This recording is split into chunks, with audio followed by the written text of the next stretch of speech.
So there was a destruction of these groves. So whether the same thing happened in India also, whether we can say... I was talking about Churchandpur, no? It is a very similar event. Like with reference to Goa. Oh, Goa. Now, Goa history, I am not sure, and exactly what kind of destruction. You still have, of course, these sacred groves along the Saptari, Kepe, and all those areas. But whether elsewhere, there probably were such practices.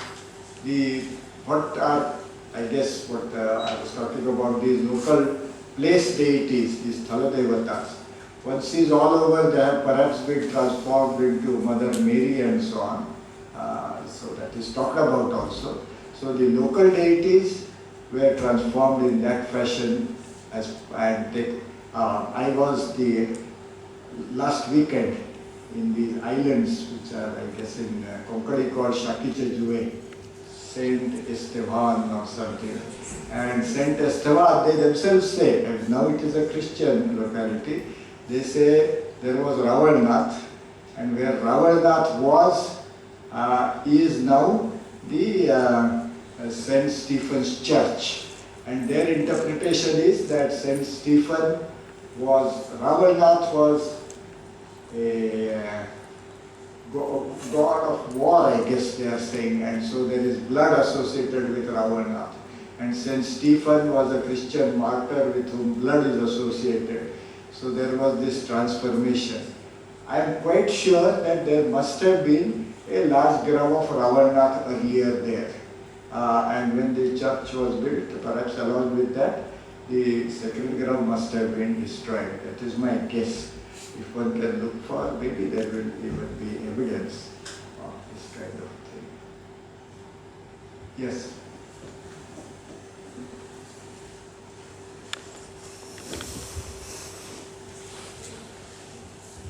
This is a submission, in fact.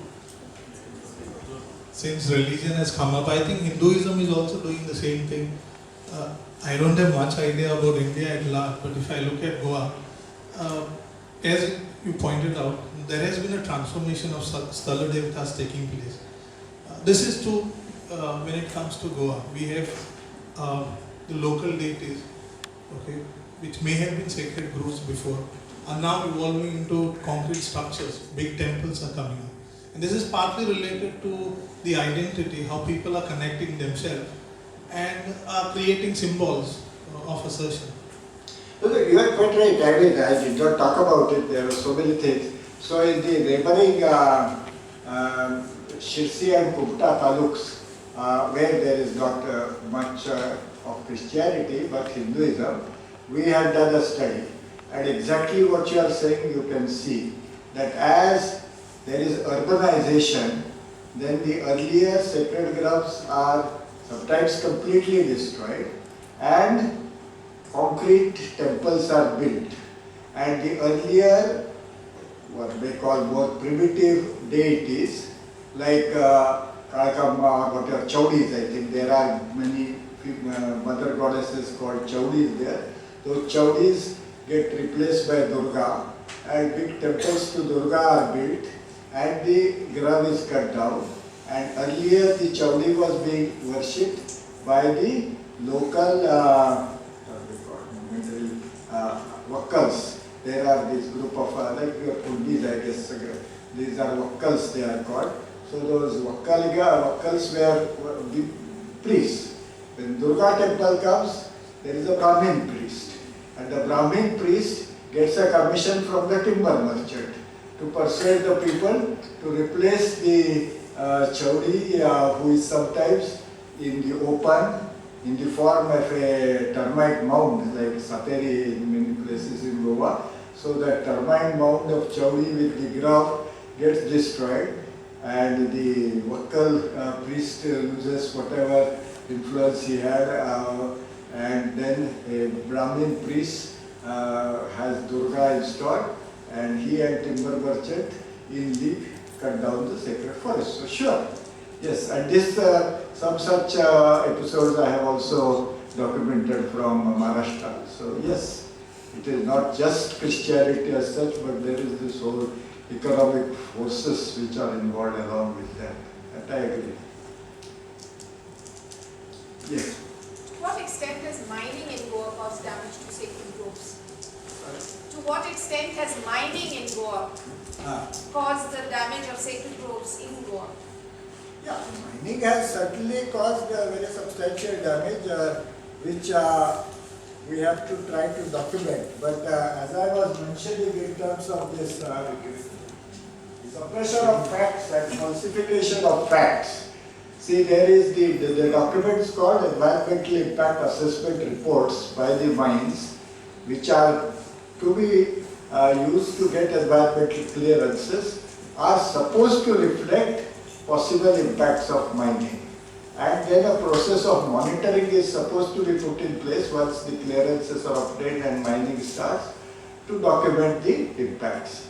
But Goa government asked me to supervise a study which we have just concluded. Next week we will release the report also, which shows that essentially every one of the environmental impact assessment suppresses the real picture and gives a false picture of what is on the ground. Just like, as I said, with this one particular case of the Pan mine, that it simply denied the existence of the streams or of the sacred ground there.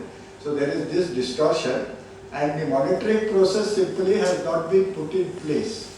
So today, all one has is oral evidence, which one can go by, except in few cases where there is some concrete evidence, such as in that Shegao-Pisugli area of depletion of groundwater resources and so on, but it is very scanty. The properly documented evidence is either unreliable or very scanty. That's the problem, to be able to say exactly what is happening. So this should be done.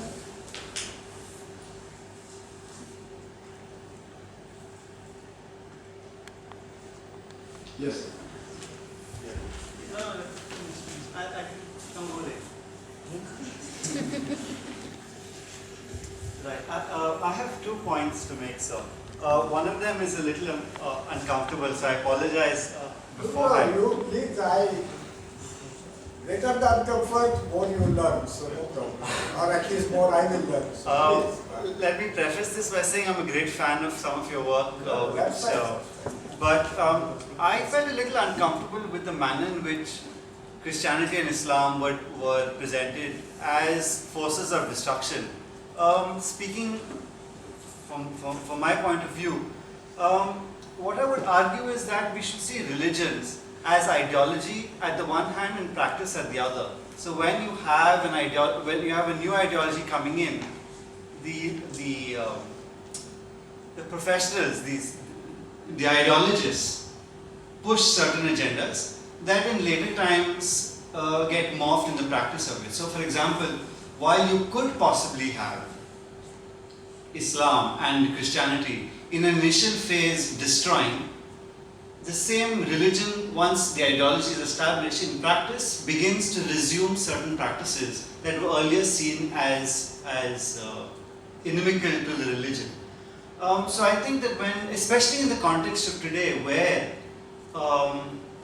both Islam and Christianity are seen as foreign, and therefore the people who practice these religions are also seen as foreign, and then subsequently as troublemakers who should be removed, I think there is perhaps a greater need for sensitivity in the way in which we speak about these two religions. I'll give an example of, the battle against Section 377 in the IPC, which is against, which was used to for the legalization of legalization of homosexuality, where it was pointed out that the prejudice against homosexual practices was part of Christianity and Islam, right? But if you go and look at the Sanskritic texts have similar objections to homosexual behavior. So very often these kinds of distinctions between Hinduism on the one hand and the other religions are specious at best. Yeah. Point one. Point two is the sacred groves. The hunting preserves is that very often these hunting preserves are also marked by a great degree of peasant resistance. For example, if you take the legend of Robin Hood. The legend of Robin Hood is a legend around around groves and hunting preserves, where the king says, "Listen, you cannot enter," and it's the story of resistance. So similarly, I think these hunting preserves in India should also be maybe problematized to talk about peasant denial of peasant rights and assertion of aristocratic rights. Yeah, no, I agree.